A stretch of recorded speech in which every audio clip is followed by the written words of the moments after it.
So, when I look at system tuning, tuning means something different to different people depending upon their background and what they're doing.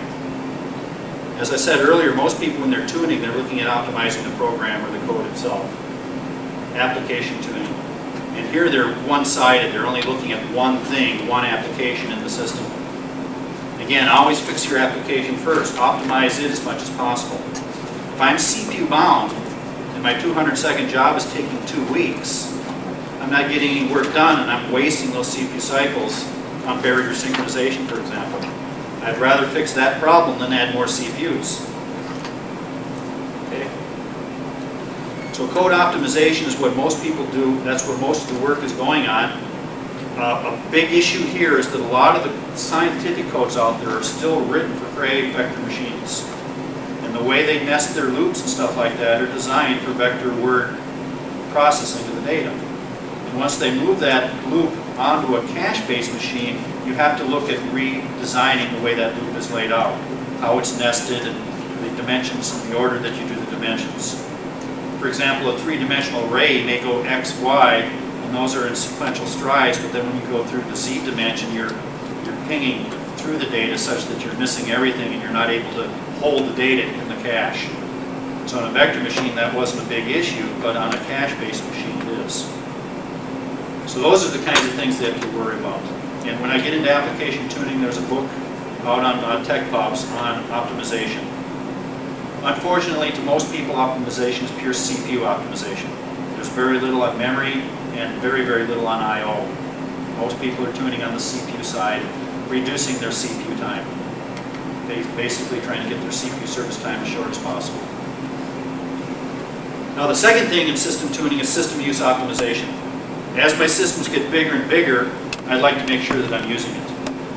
I'd hate to have a 128 gigabyte machine and only use 2 gigabyte of memory during the whole month. If that memory is there, I can either use it or move it. Okay. The bigger the machine, the more I want to optimize it. A workstation is not so much optimization, it's just survival for the interactive environment. But once you get into larger systems, you want to make sure that the system is properly configured for that workload. And that's something we'll get down to a few more bullets called sizing. Most of the time, the salesman does not size the machine. They come up with a contract based upon how much money the customer says they want to spend. Okay? And they ask no questions about how many people do you intend to log in on? How many people are going to be, how many car crashes do you intend to do concurrently? If it's a web server, what kind of database are you going to run on it? Oracle, or is it video, or what are you doing? So you need to kind of narrow those things down. As I get my system use up and start using the system, then I got to worry about managing it. Again, IRIX does very little scheduling. Most of it is just managing the problem once it occurs. So it doesn't politically say code 2 is more important to me, so I'm not going to steal pages from it. It just says code 2 is the biggest in memory, so I'm going to steal pages from it. And that would be counterproductive. So resource managers kick in simply to say, I've got a problem, but they don't worry about the politics of what to do about it. Then you get into political scheduling. And again, this is where, for example, Army, Navy, Marines all bought the same machine and are sharing it. Where at a university site, we may have physics, chemistry, and astrophysics. They pooled their budgets together to buy the single machine and they want to share it. And political scheduling starts getting into multi-user, multi-group competition. If Army paid for most of the machine, they want to use most of the machine. So with political scheduling, we've got things like batch schedulers. With NQE, I can set up a queue just for Army. And then the people that submit to that queue are in the Army group and they get what they need. I can also set up miser or partition the system, soft or hard partition, and say 32 CPUs would go to Army, 32 CPUs would go to Navy, and the rest can go to anybody that's not in those two particular groups. We also used to have the fair share scheduler called Share 2, which was a second generation rewrite of the share scheduler in Unicos. Now that resource, that product was no longer supported about a year ago. So I no longer cover Share 2, but it was an extremely useful product. Okay. The reason that we didn't support it any further was because of financial contract arrangements weren't financially appropriate with the vendor. I do know of a couple sites that are still running it, and they deal directly with the vendor for that particular code. But past 6.5, I can expect all the support for Share 2 to go away. And I have not heard of any replacement plans for it yet. But Share 2 is an example where I could say you get 50% of the sheet, you get 25% of the sheet, and Word gets 25% of the sheet. And if you all submit work at the same time, the scheduler would decide who gets the CPUs based upon how much you've used versus what percentage of the machine you're entitled to. And that would solve some of the political issues as well. Who's the vendor for Share 2? The name of the company changed. It used to be called Softway. Now it's called Aruma, A-U-R-E-M-A. So they kind of commercialized. Same thing happened with PBS, by the way. They used to be called MRJ Technologies, and they got bought up by Veridian, which is why they now have a priced product out there so that they can turn it into a revenue generator. But Aruma, A-U-R-E-M-A, is the present company. They have a website out there, and I've got documents about using the product, but without a convenient way of getting a license and not supporting it, I can't cover it in the class anymore. But it was something I would normally cover in Unicos. Other political scheduling issues might be file system layouts. For example, Army, Navy, Marines, if they all use the same /temp file system, Army could fill up the file system and Navy can't get any work done. So you may create a /Army, /Navy, /Marines and separate things out. Segregate your I/O traffic. We're going to get into that theme a little bit later. I use the analogy of a moped between semi-trucks. I want to put the mopeds in the moped lane and the semi-trucks in the semi-truck lane. I want to segregate my I/O traffic out. I do not want to be in VI doing 5-byte transfers when somebody else is trying to move a terabyte of data through the same disk drive. We'd like to split them out. IRIX has something called real-time partitions, real-time volumes. The whole purpose of that is to get my small I/O onto the data partition, the data subvolumes, and then move all my large sequential I/O to the real-time partition. For Cray people, we'd call that a secondary partition. Except in Cray, the operating system will determine whether you go onto the secondary partition, whereas in IRIX, the program has to be coded to know how to use the real-time partition. But they have the same conceptual concept, large sequential I/O.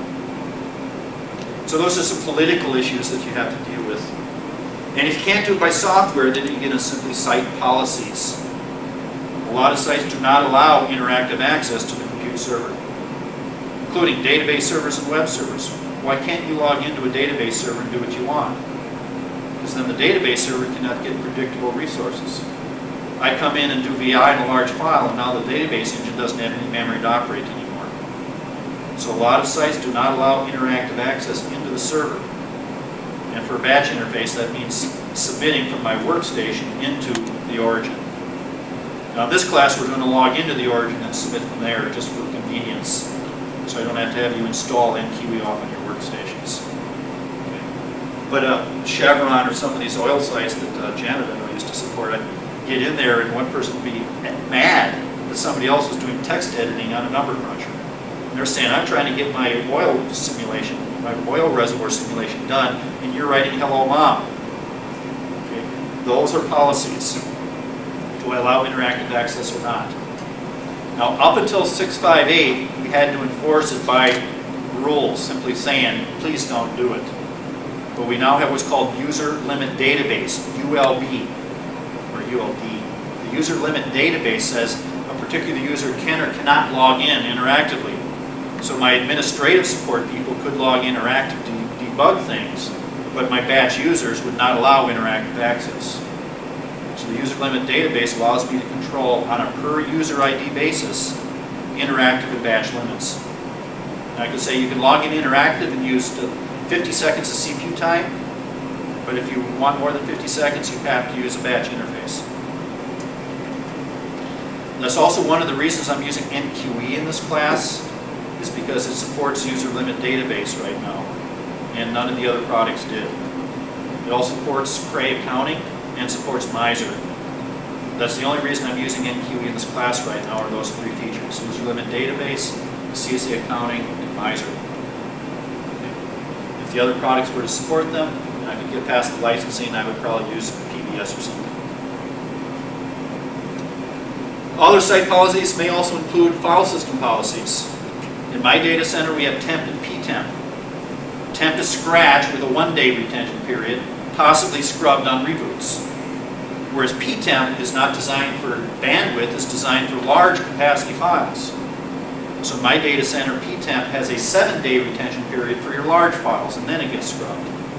Home directories have backups on them so that you don't have to worry about retention periods. So when you're splitting out your file systems, you're often doing that based upon policies. And then you may, for example, put quotas on the home directory and say, I can't take more than 500 megabytes of data on this particular file system or something like that. But site policies are enforced by peer pressure. They're not enforced by software. Now to me, what the focus of this class is the word I'm going to use quite a bit this week called sizing. So as a system tuner, I've got to make size decisions. And I don't necessarily like the order here. Well, I do as an employee. I like to sell hardware. Buy more memory, buy more disks, buy more CPUs. Okay? But again, really, the first thing is to size the application first. So when we're talking sizing, I want to make application decisions first. For example, memory sizes being affected by I/O buffers. When I use Nastran has an argument on it to say how much scratch memory do you want. So if I'm on a small memory machine, I set it real small.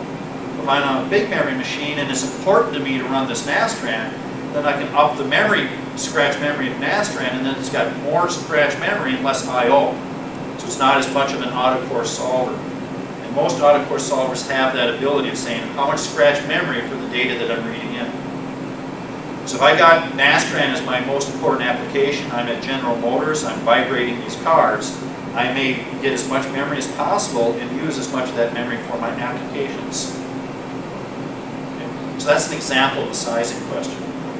The other sizing question with the application might be the request size itself.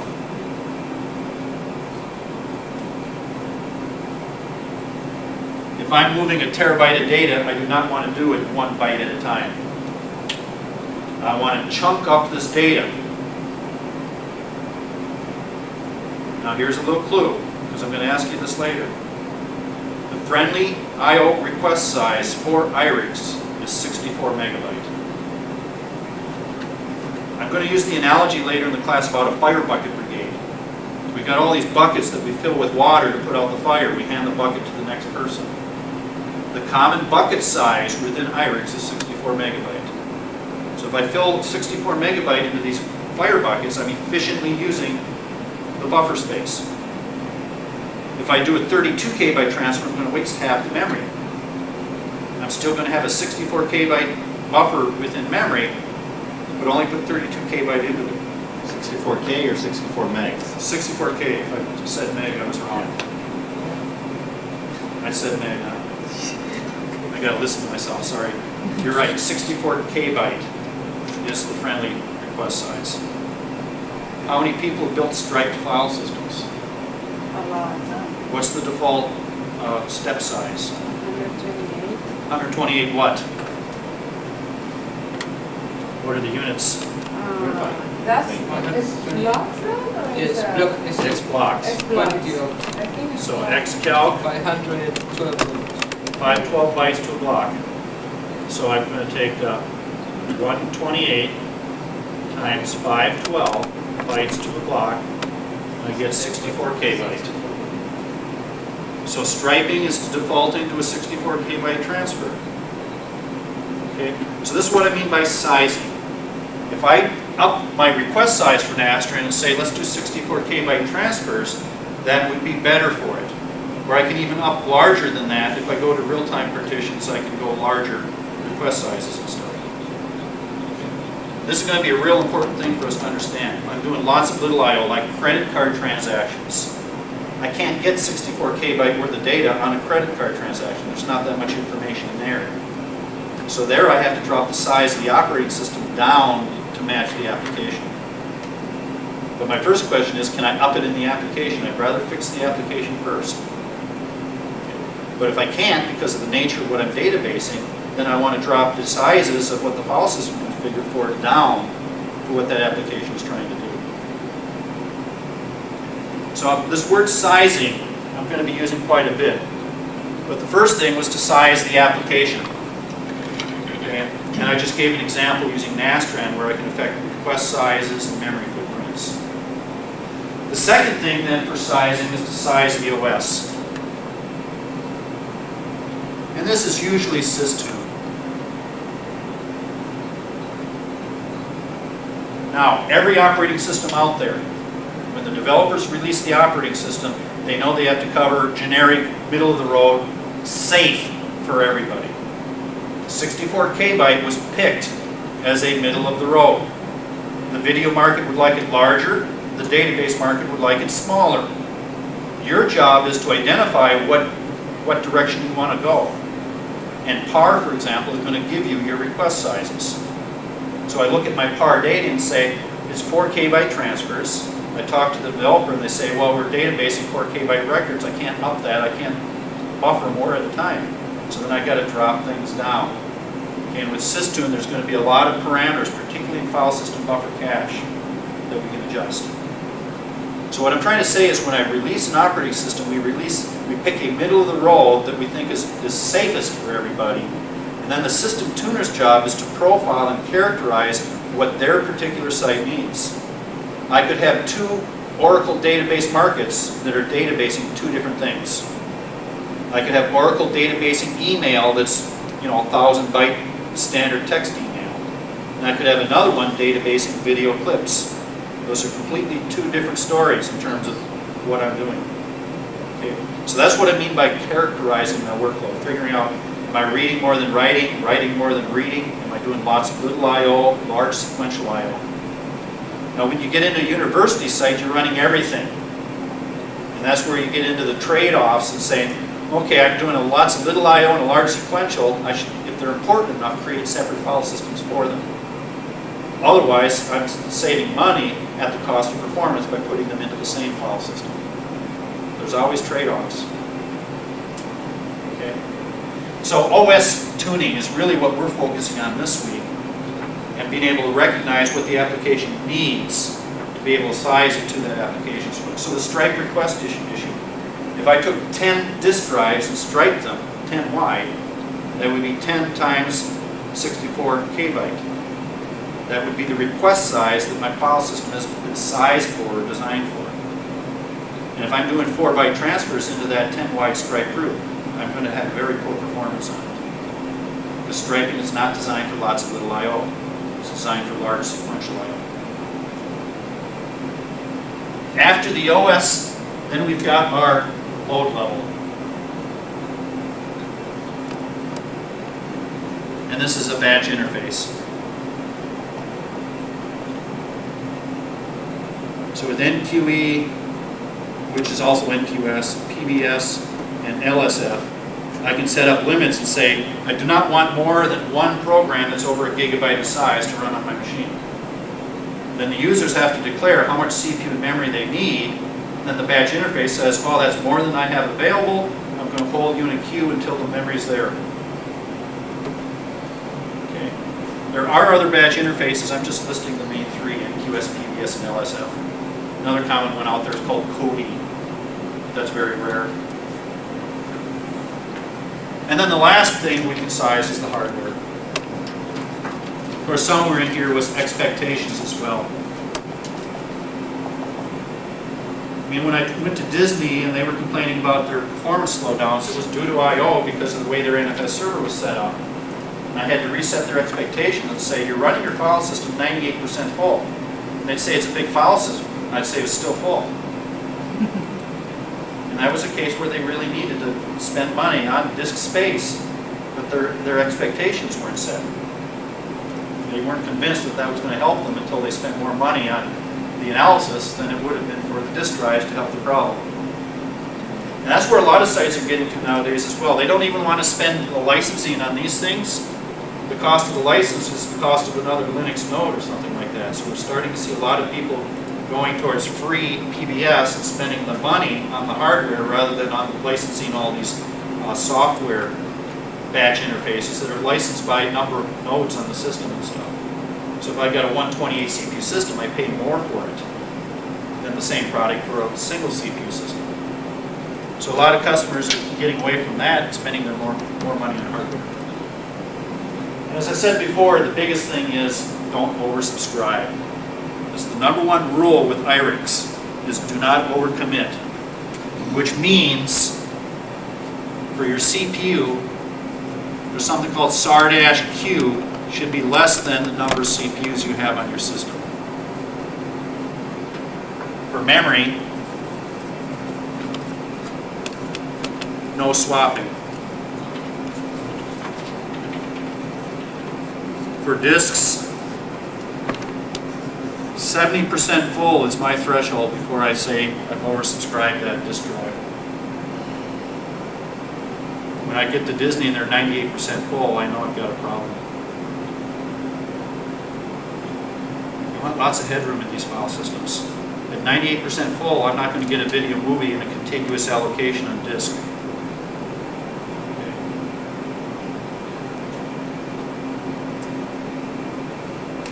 For file system buffer cache,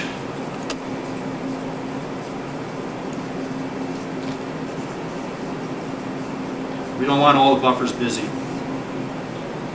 And I'll get into that a little bit later. I can run out of buffers, but if they're not busy, I can get a buffer from one that's not busy.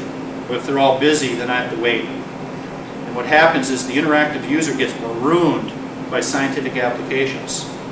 Scientific code is not waiting on human thought process. It's just cranking away, so it can hold the buffers.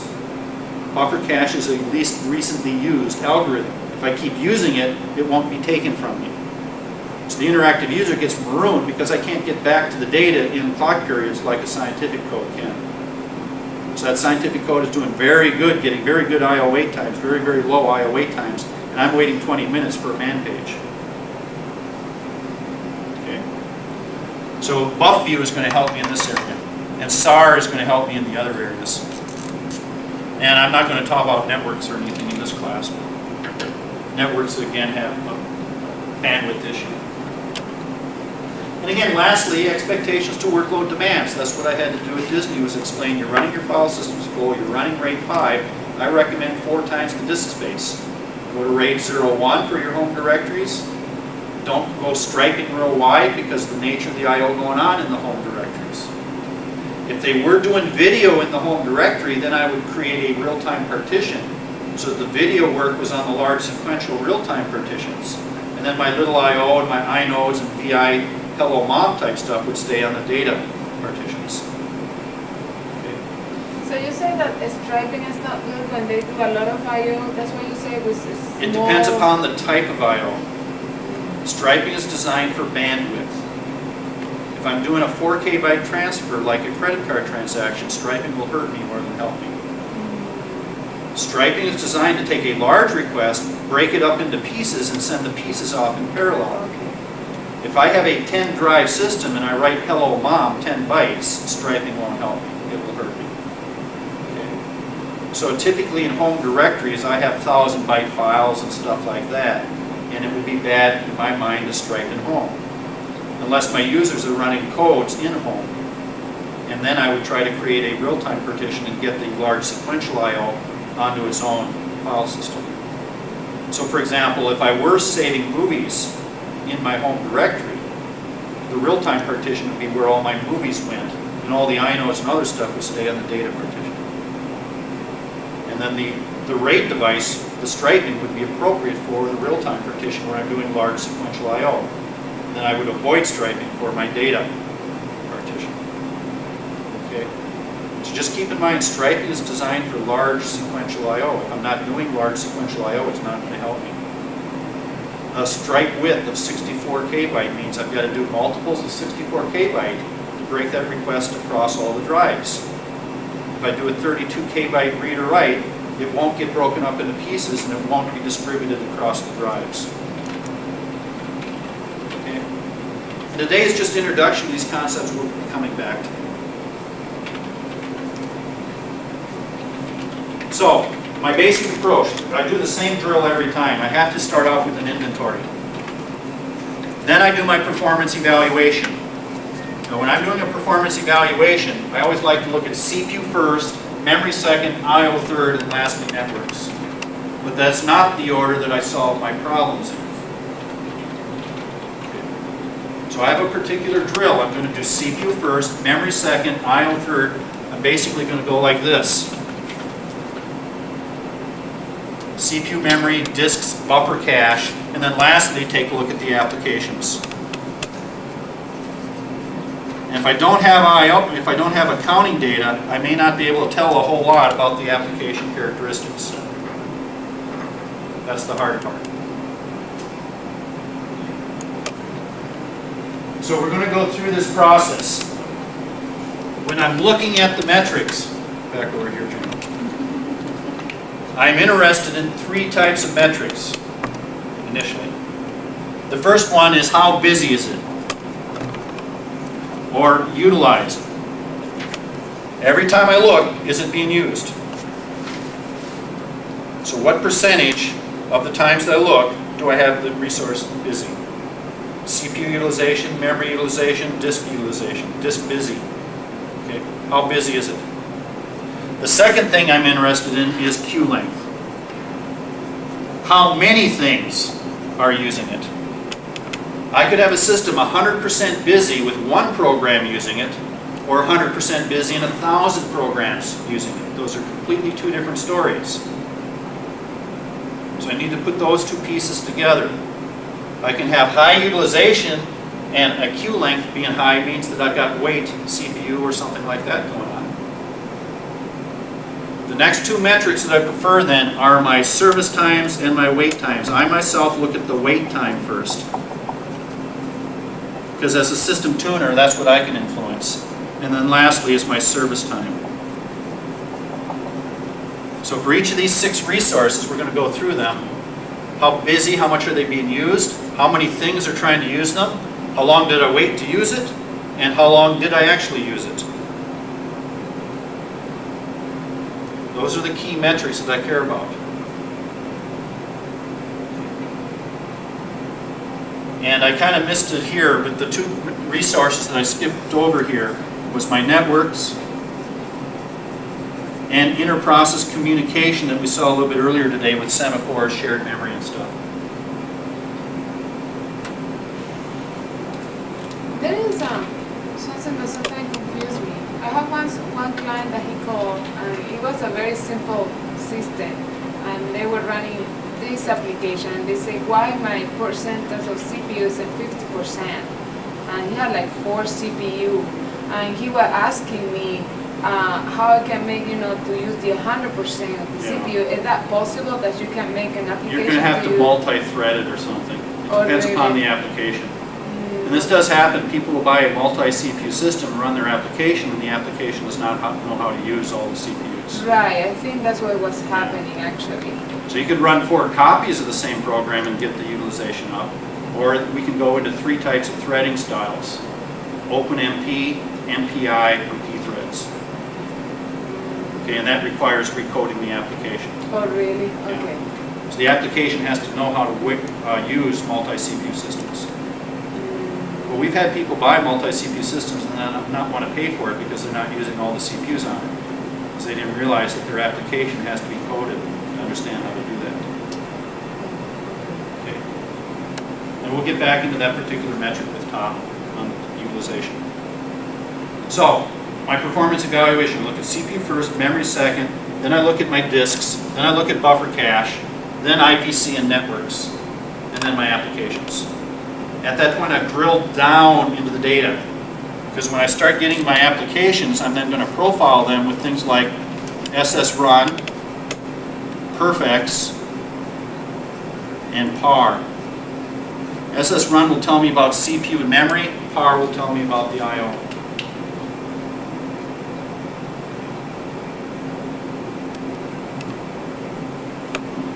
When I'm looking at my data, I call it workload analysis.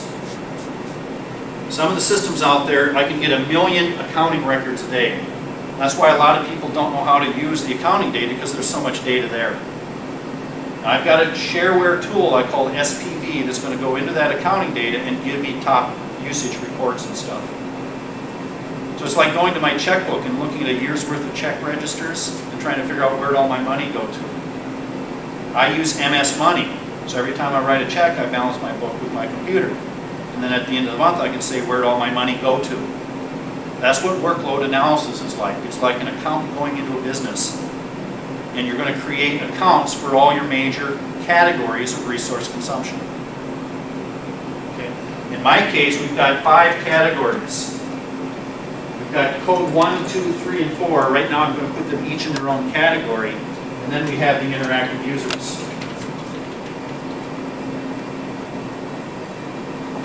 So each of these are different categories. In my analysis, I may consolidate by username, by group, or by process, by program name, or lastly by class. Now category is by name, process is by name, so every program that was named code 1 would go into the category by that name. Whereas class is more like resource consumption. Big CPU, big memory, big I/O. Classes usually match to NQS queues. So usually an NQS queue describes a class of programs that uses a certain amount of resource. So it's not by program name, it's by how much CPU memory they asked for. Okay. So if I went to my checkbook and said, how many checks did I write that were over $1,000 on a check? That would be saying, give me all the checks that were in the class of big money. Something like that. So workload analysis is taking all these records and consolidating them down and giving me a general picture of what's happening with the system. Again, this is what I said earlier now. Evaluate my option alternatives. Fix the application first. Okay. Then I've got my file systems and disk space. A lot of these people running full file systems, that's bad. Then I get into my CPU scheduling issues. Then I get into my I/O. Then I've got memory, and then I've got my batch management. Okay. So that is just repeating what I did here. And the intent here is to try to solve the problems in the proper order. I had a site that went in, oh, we're swapping, so they bought hardware. Then they profiled the application and figured out, oh, Oracle was resized and is too big now and causing the swapping. If they checked the application first, they wouldn't have had to spend money on the hardware. Okay. There's things like table sizes that you have to configure within Oracle, and if they added a couple extra zeros onto the table size and made it much bigger than they thought, then they would have been oversized. This is a common problem. You go to an Oracle tuning guy and says, talk to SGI how to set this. You go to SGI and says, talk to the vendor in the application on setting it. What you've got to do is measure it. Okay? And that's what sizing is all about. Measuring what you need first.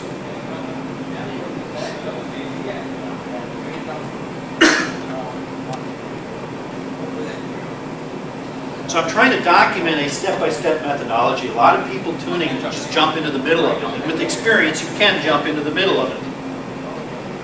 But with this class, I've got to start at the beginning. So the very first step is to figure out what do I have. That's the inventory process.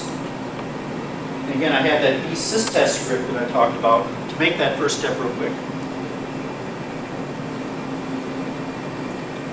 There are 3 things I care about when I look at the hardware.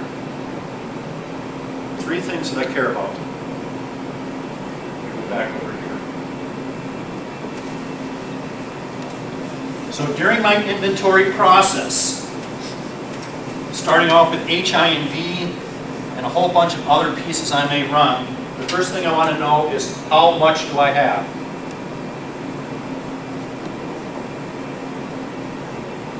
Okay, and that's primarily HINV.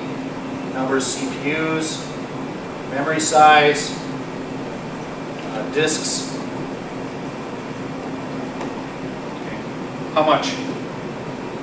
And HINV can give me that. The second thing I want to know is how fast.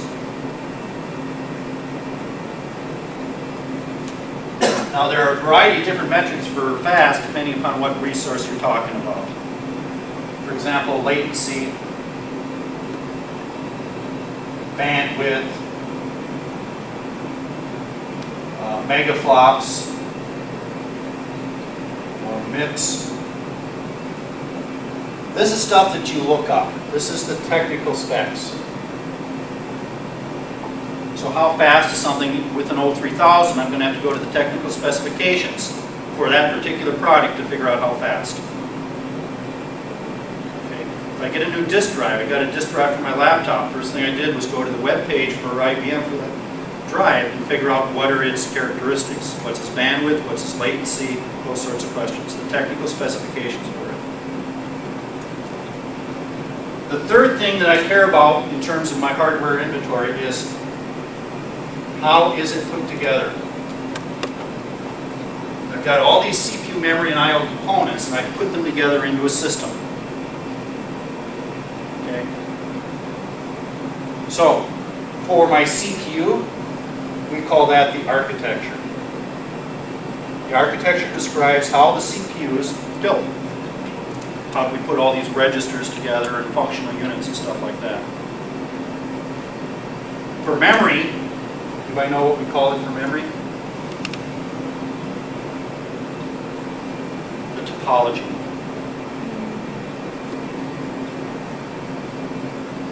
SGI has a NUMA topology where memory is distributed, tightly coupled to the CPUs, but distributed throughout the system. Versus older bus-based systems, for example, Challenges that had all the memory off on the other side of the bus.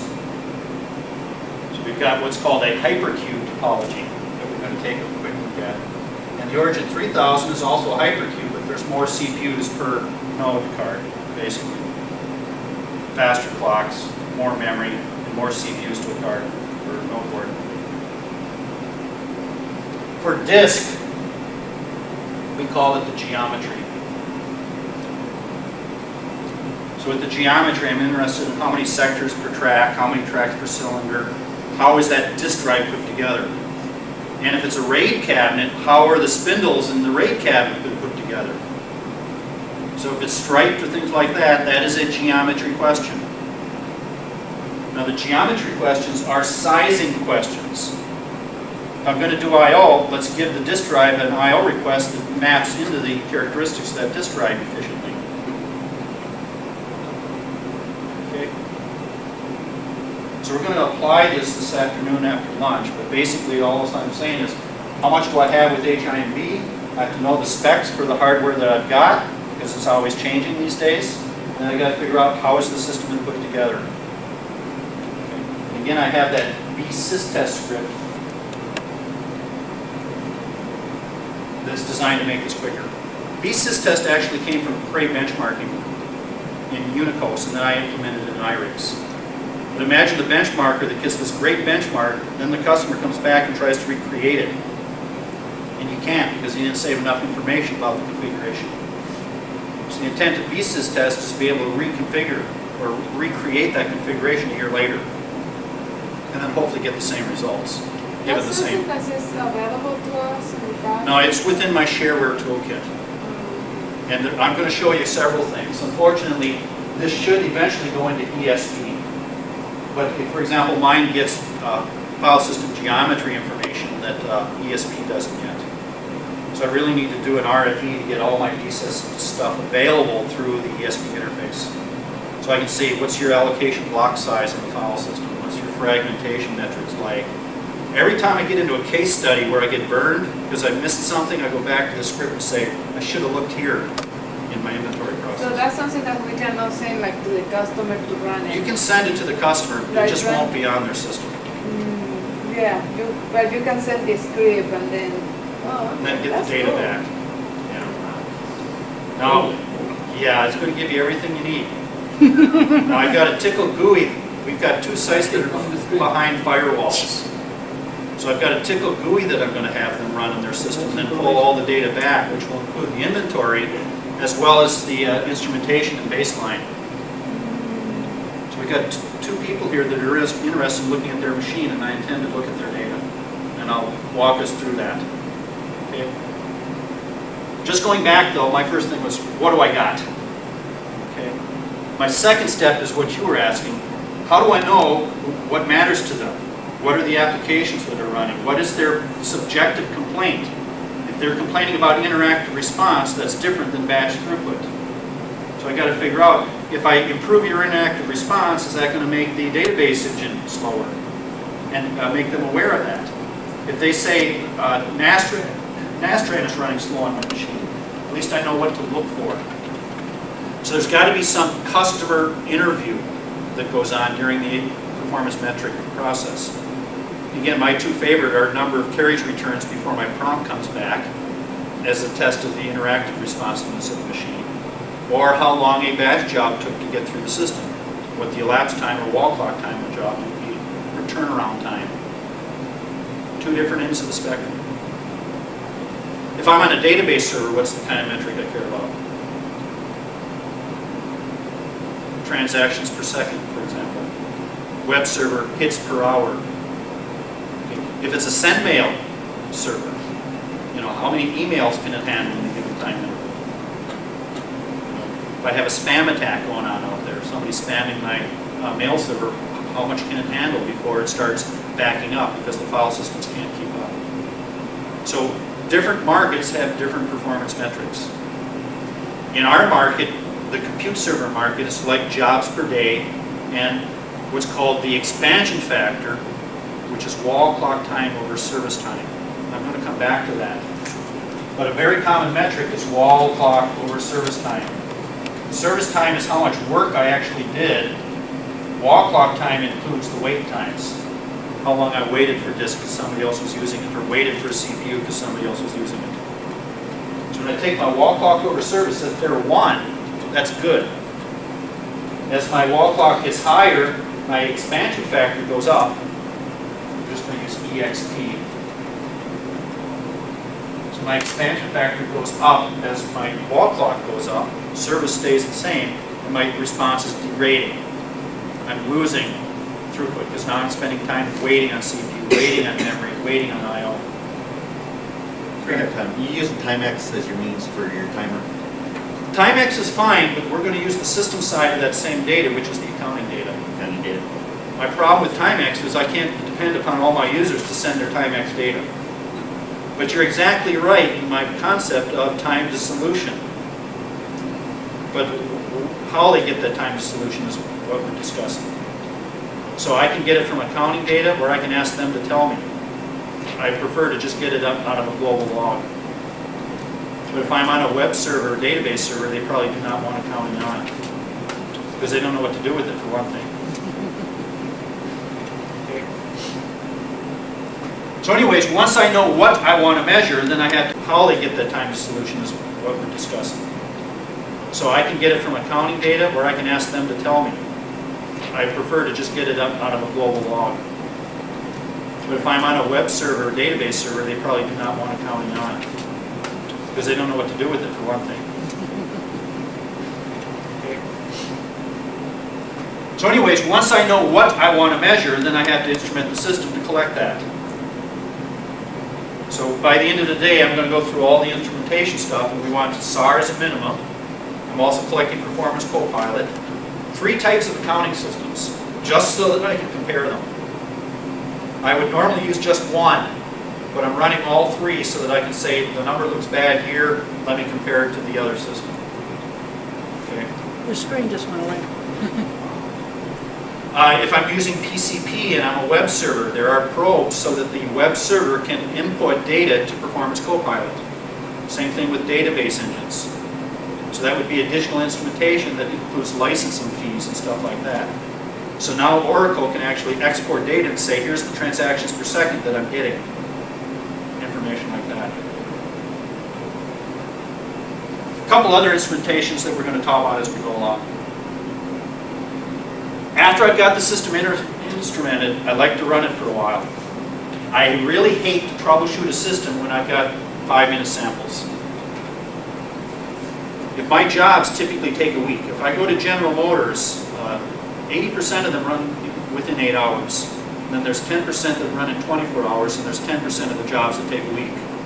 I would hate to look at a 5-minute interval, make decisions based upon that, and then watch the 1-week jobs now take 2 weeks. Everything you do has a side effect. There's always trade-offs. Okay? So I want to get a baseline. This is my big problem. Most of these sites don't have a baseline when they come to me. When I mentioned Oracle was swapping like crazy, if they kept their baseline data, they would realize 2 weeks before the size of Oracle got larger. And then instead of adding memory, they would have gone back and said, why did Oracle get larger? Okay. So when I'm doing my baseline, I'm trying to figure out what are good numbers and what are bad numbers. People ask for SAR, what's a good number and bad number? It's different on every system. You have to say, what's good for me is when it's typically low, and what's bad for me is when it's typically high. So when I'm going through the baseline, I'm looking for the average, the mid, the max, and then what I call outliers, which are the 100-year storm type of stuff. Maybe for a whole month I'm at 2 to 5% system time. And then one day I went up to 90% system time, and then back down to 2 or 3%. So the outliers are those unusual, and maybe you're getting an outlier once a day, but the outliers are the things that are way out of range from what is typical or average. Okay. Also in this baseline, I can then set up something called PMIE. How many people have heard of that? PMIE is part of Performance Copilot. It is a threshold alarm system. So if I look at a month's worth of data, I see system time is typically 2%, but this one day went up to 80%. Then I can tell PMIE, say, run this script and grab this information if system time goes above 50. Okay. If memory starts, if a file system starts filling up, you can fire off cron events to scrub the file system. So PMIE is an alarm mechanism based upon your performance data. So if my system time went up, I'd grab power data. If my CPU utilization went up, I might grab a top display or a PS report, that sort of information. That way I don't have to be there staring at the machine 24 hours a day. The alarms can take care of it for me. I don't know about you, but I don't stare at machines 24 hours a day. They're running all the time. It's like driving down the road. How many of you stare at your speedometers when you're driving down the road? I stare at the road. I pull and check my speedometer, hopefully before the police officer gets me. But I don't drive down the road watching my speedometer. I have to watch the road. And that's my main point. There's 84,000 seconds in the day. 86,400 seconds in a day, times 365 days a year. That's a lot of data. I go to sites where I can look at 5 years worth of data. I go to General Motors or McDonnell Douglas, Boeing. They have 5 years worth of data that they're looking at. And they look at trend projections, and they look at the growth, and project that into the next couple of years. I call that cash flow projection. I'm projecting into the future what my growth looks like.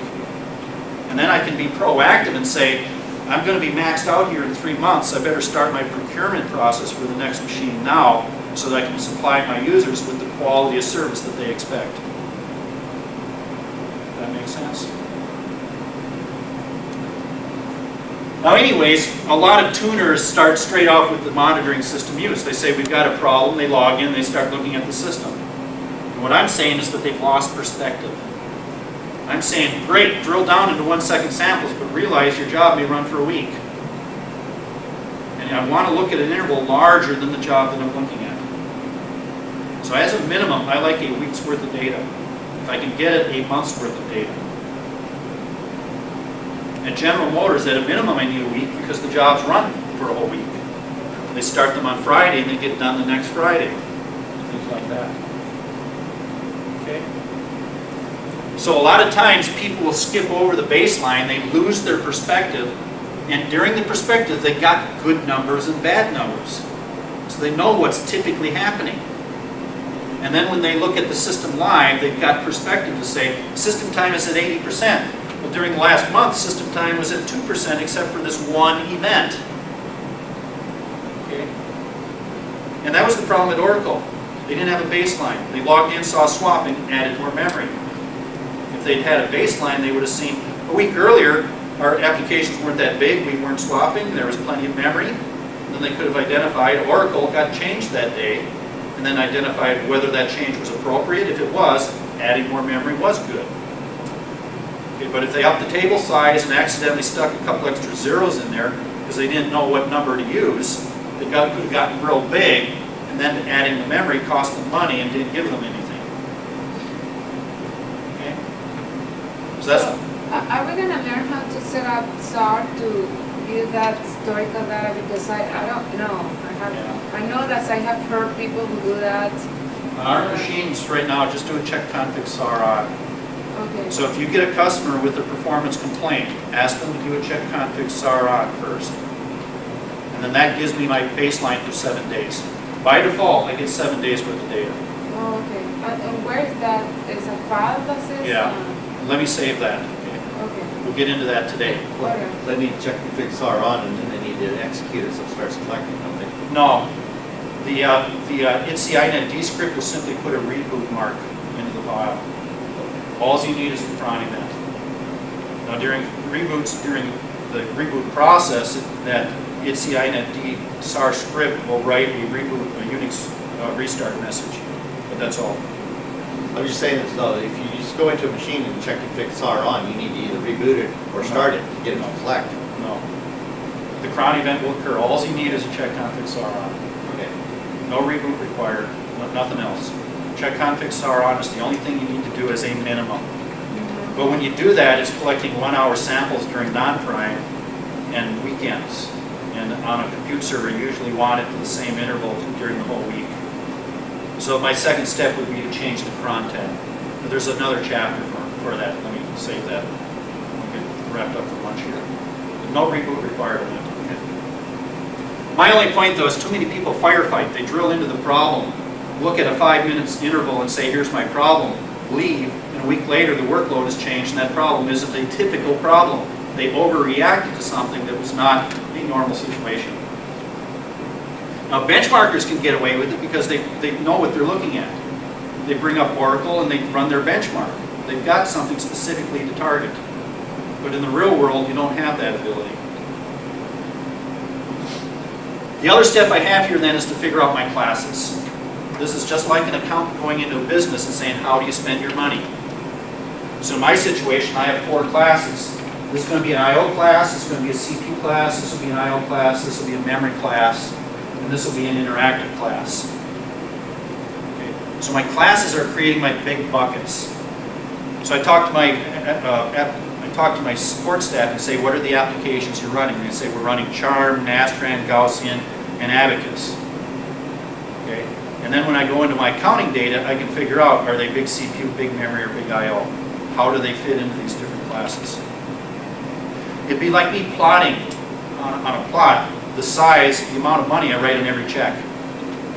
And then coming up with classes saying big memory or big money checks, anything over $1,000, anything under $5 is a small money check.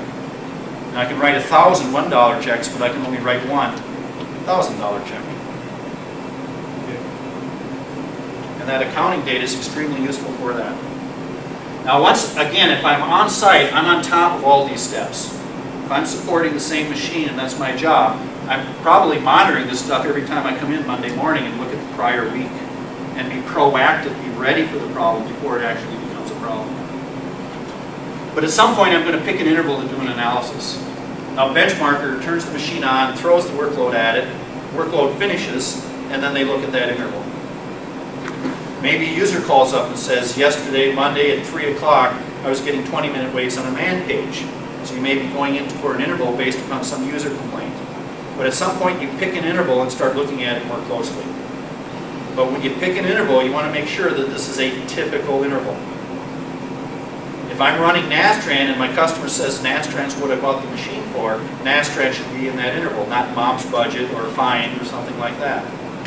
I'm not going to pick a file system scrubber interval if it doesn't impact my application. Okay. Now if the customer has decided I need to tune my file system backups, then I've got that perspective. But I've identified an objective that told me to look at that particular metric.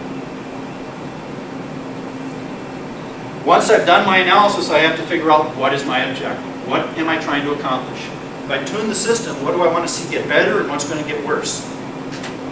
How do I know if I actually got what I wanted done? A customer could double the number of CPUs on their system, and SAR goes to 100% busy before, and 100% busy afterwards. How do I know they got more work done? I don't have a quality of service from SAR data. or PCP data. There's no time information in there. It's all how many times per second did I do this, not how long did it take to do it. Okay? So when I'm determining my tuning objectives, I have to sort out priorities and then decide, do I want to reduce elapsed time? When I reduce elapsed time here, service time is going to go up. Because I now have to spend time communicating between my threads, barrier synchronization time. So my elapsed may go down, my service time may go up, my system time may go up. But the objective was to get more code 2s through the system, get a shorter elapsed time. So I'm trying to say is there's usually trade-offs. Okay? And the bad person is a tuner that firefights an immediate problem, makes a change, then it impacts everyone else that wasn't what he was looking at the time.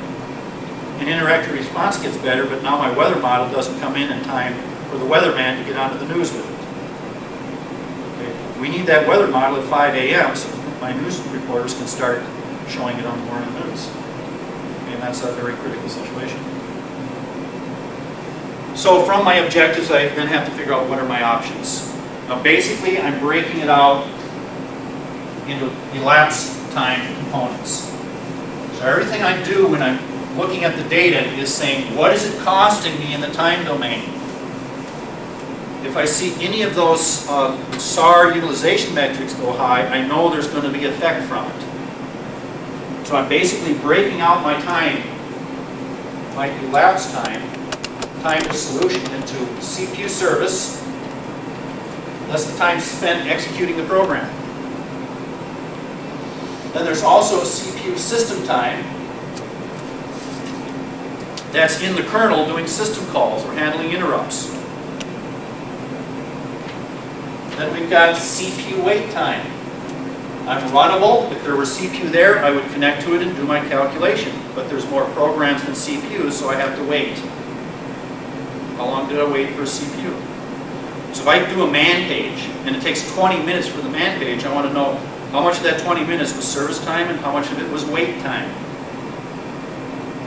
We also then have cache, sometimes referred to as blocked I/O wait time. And this is the time spent doing I/O through file system buffer cache. And then I also have my direct, sometimes referred to as raw I/O wait time. So this one was file system buffer cache. This one is my disks themselves. There could be other weights in here, but we can't really track them, like sleep weights. When we go off to lunch, our shell will be sitting there sleeping during the entire lunch period, waiting for a carriage return. And that timing is not counted in IRIX. It is in Unicode. We track terminal I/O wait time, or human think time.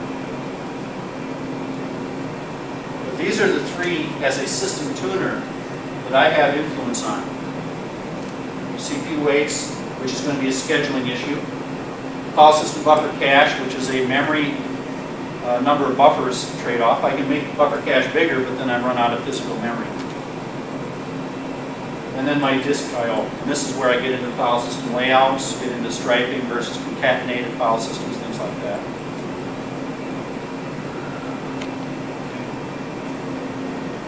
So, my configuration options, each of these elapsed time components has things that affect it.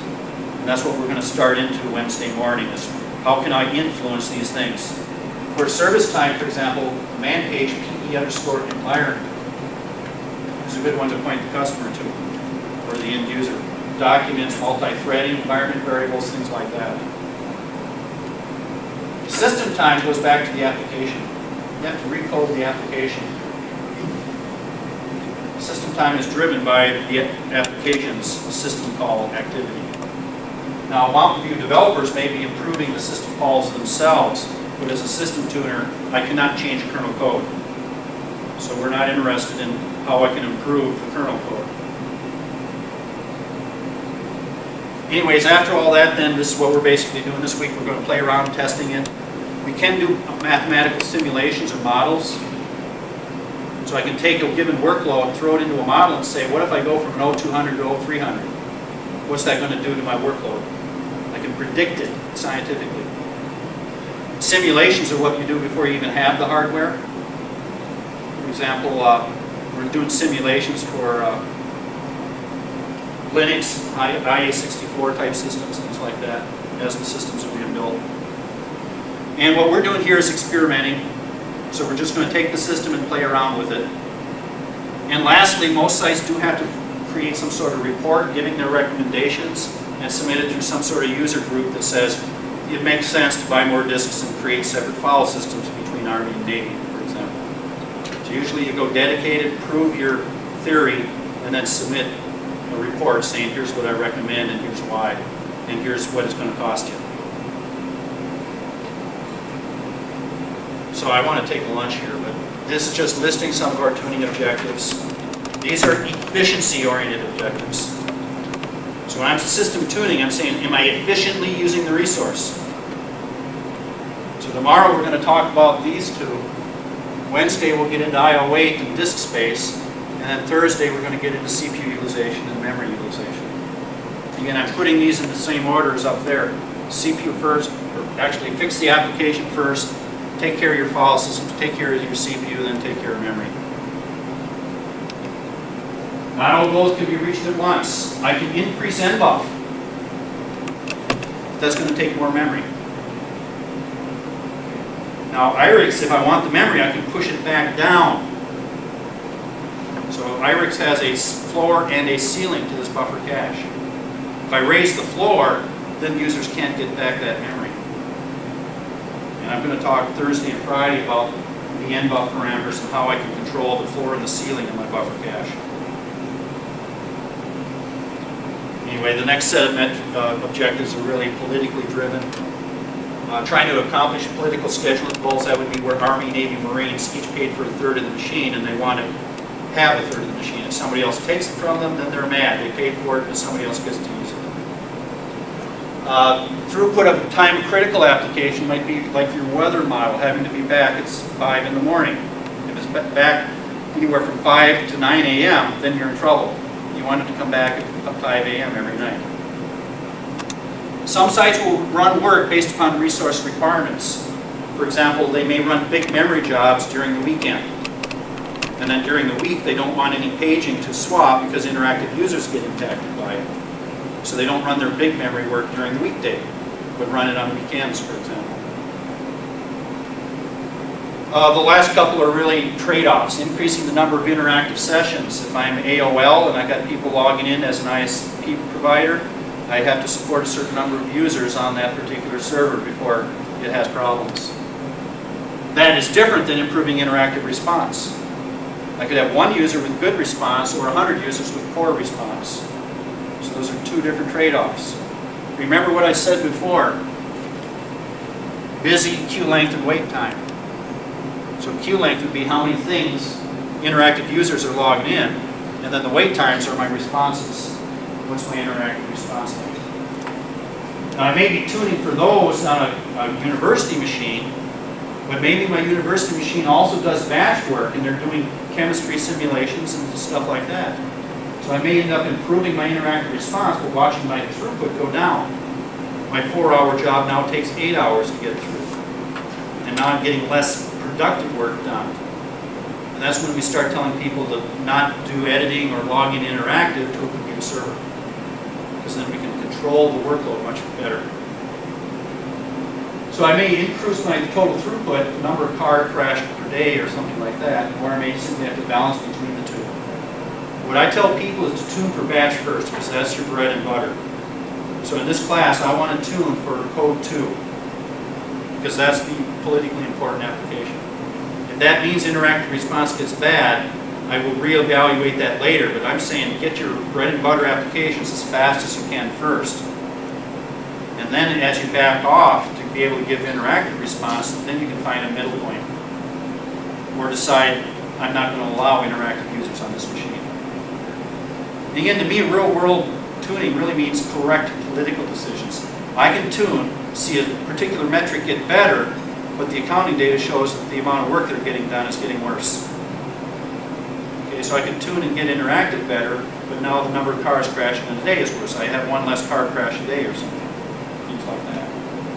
And it's the analysis that gives me the responsible decisions.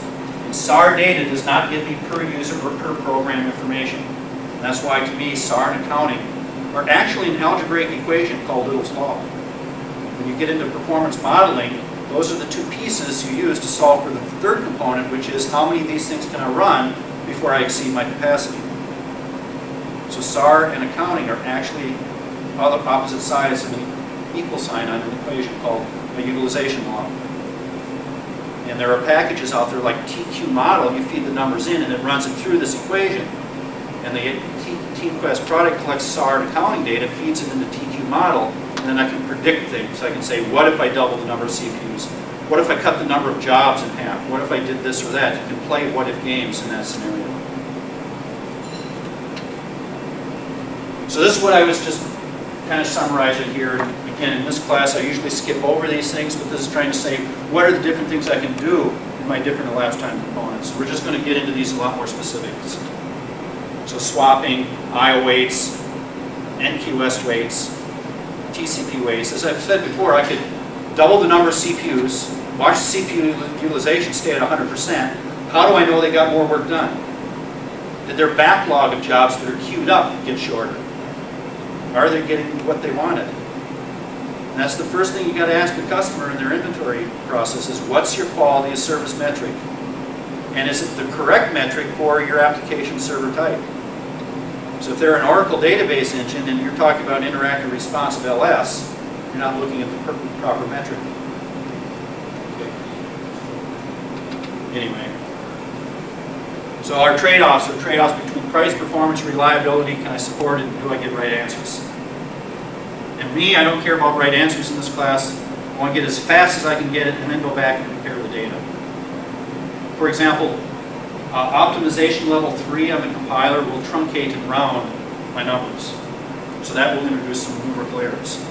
But I can turn that off. My point is, get it as fast as you can and then back off as you need. Now, we're going to be doing experimenting.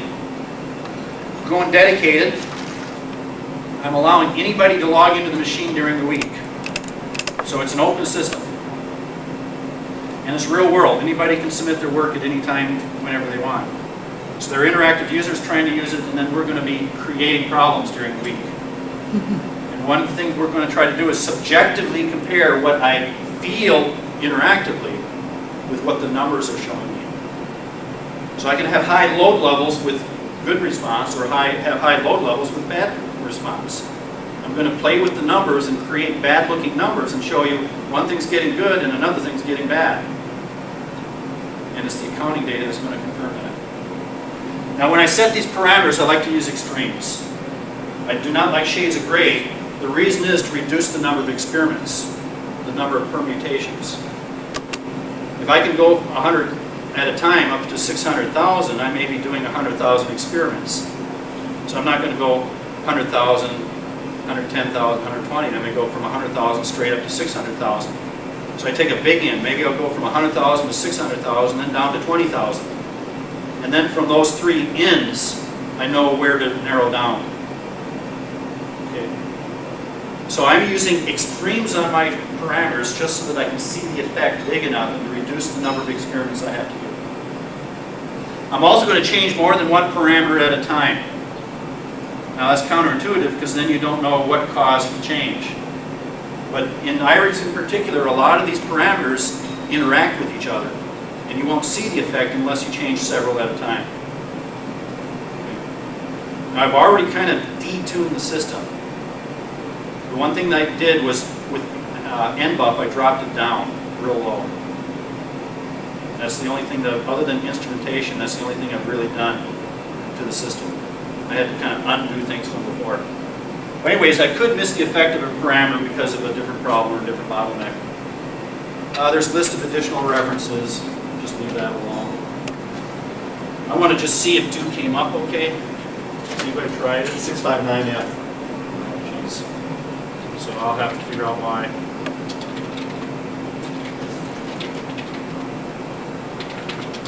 Because I installed 6510 last week.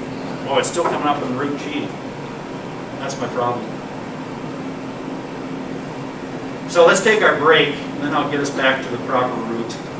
I think my problem was the pseudo was hard path, and it was in a different location on this route. It was in a freeware path rather than user local. Okay, so let's take our lunch break, come back at about 1 o'clock.